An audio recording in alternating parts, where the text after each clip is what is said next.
بسم اللہ الرحمن الرحیم۔ اوپر جو میسیجز بھیجے گئے ہیں ان کو پڑھ کے سنا رہا ہوں۔ یہ کتاب ہے درود شریف کی برکات۔ اس کو لکھا ہے مولانا ارسلان بن اختر میمن۔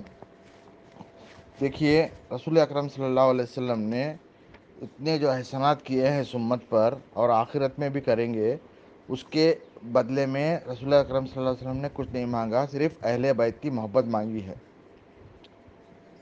اہل بیت مطلب رسول اللہ صلی اللہ علیہ وسلم کے جو خاندان والے ہیں، جن کا سلسلہ حضرت فاطمہ رضی اللہ تعالیٰ عنہ سے چلا ہے۔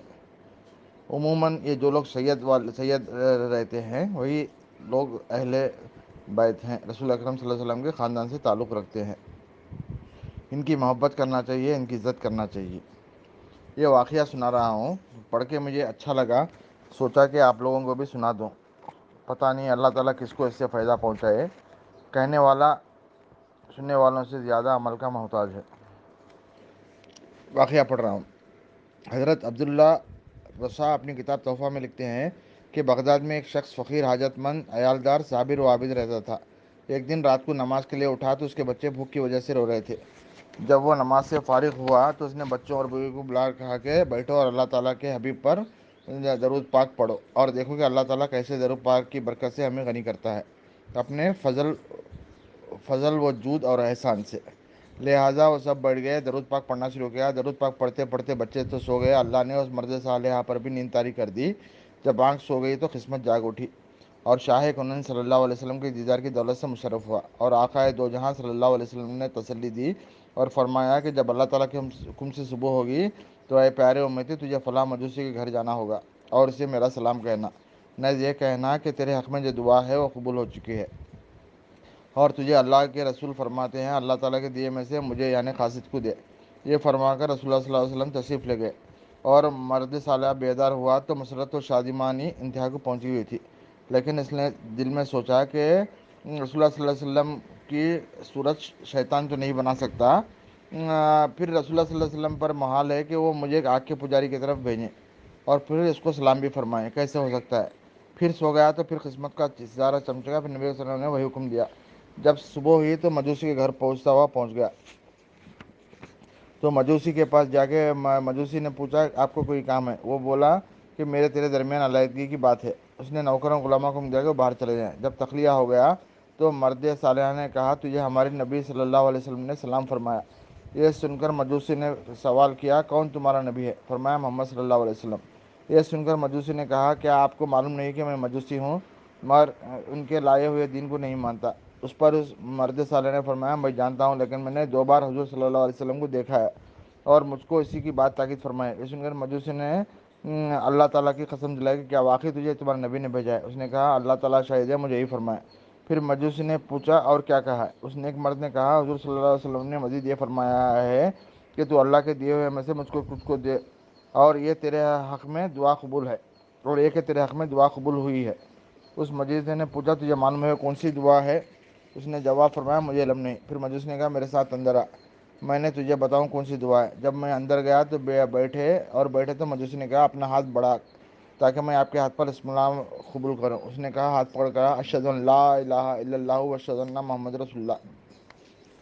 اس نے اسلام قبول کرنے کے بعد اس نے اپنے ہم نشینوں کارندوں کو بلایا اور فرمایا سن لو، میں گمراہی میں تھا، اللہ تعالیٰ نے مجھے ہدایت دی اور میں نے ہدایت قبول کر لی اور میں نے تصدیق کی اور ایمان لایا ہوں اللہ سبحانہ تعالیٰ پر اور اس کے نبی محمد صلی اللہ علیہ وسلم پر، لہٰذا تم میں سے جو ایمان لائے اس کے پاس جو میرا مال ہے اس پر حلال ہے، اور جو ایمان نہ لائے میرا مال ابھی واپس کر دے، آئندہ نہ وہ مجھے نہ دیکھے نہ میں اسے دیکھوں، کیونکہ اس کے مال سے کافی مخلوق تجارت کرتی تھی۔ اس کے اعلان سے اکثر ان میں سے ایمان لائے اور جو ایمان نہ لائے اس کا مال واپس کر کے چلے گئے۔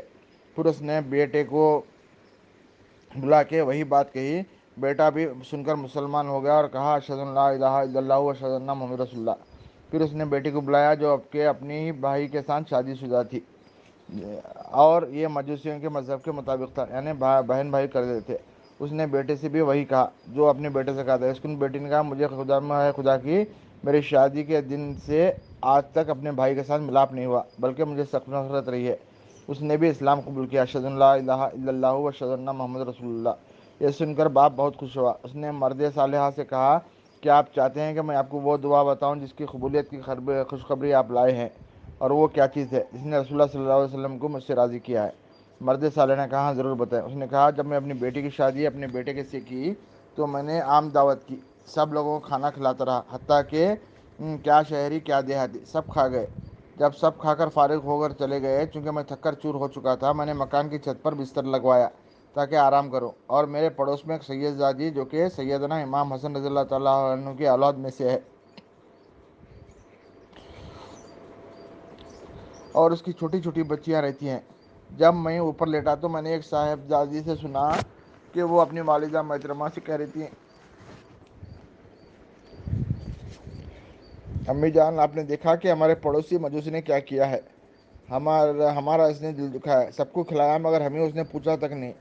اللہ تعالیٰ سے ہماری طرف اچھی جزا نہ دے۔ جب میں نے شہزادی سے یہ بات سنی تو میرا دل پھٹ گیا اور سخت کوفت ہوئی، یہاں میں نے ایسا کیوں کیا؟ میں نے جلدی نیچے اترا، پوچھا کہ کتنی شہزادیاں ہیں؟ مجھے بتایا گیا کہ 3 شہزادیاں ہیں، ان کی ایک والدہ محترمہ ہے۔ میں نے کھانا چنا، 4 بہترین جوڑے کپڑوں کے لیے اور کچھ نقدی رکھ کر نوکرانی کے ہاتھ ان کے گھر بھیجا۔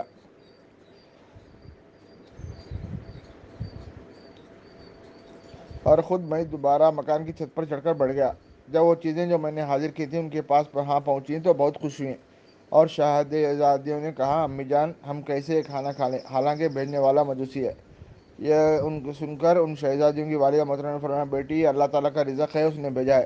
تو شہزادیوں نے کہا ہمارا مطلب یہ نہیں ہے، بلکہ ہمارا مطلب یہ ہے کہ ہم اس کھانے کو ہرگز نہیں کھا سکتے جب تک وہ مجوسی ہے۔ پہلے اس کے لیے اپنے نانا جان کی شفاعت سے اس کو مسلمان ہونے اور اس کی جنتی ہونے کی اللہ تعالیٰ سے دعا کریں۔ ان شہزادیوں نے دعا کرنا شروع کی اور ان کی والدہ محترمہ آمین کہتی رہیں۔